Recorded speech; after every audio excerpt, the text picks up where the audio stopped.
స్వామి యొక్క కళ్యాణ కార్యక్రమంలో స్వామికి కళ్యాణ యోగ్యత కోసం అని చెప్పి ఆ యజ్ఞోపి ధారణ చేస్తున్నారు. అందరూ కూడా నమస్కారం చేసుకోండి.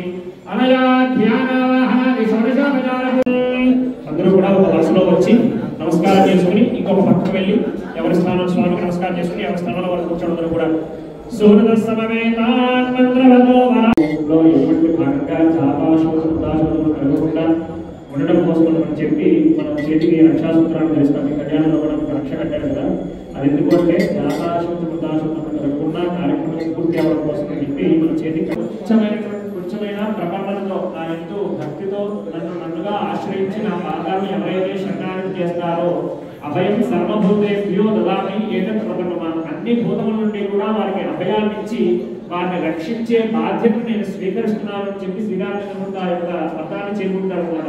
ఆ యొక్క వ్రతాన్ని స్వామి ఆ రోజు తీసుకున్నా కూడా దాన్ని ఈ యొక్క కళ్యాణ కార్యక్రమంలో ఒకసారి నేను గుర్తు చేసుకుంటూ మీ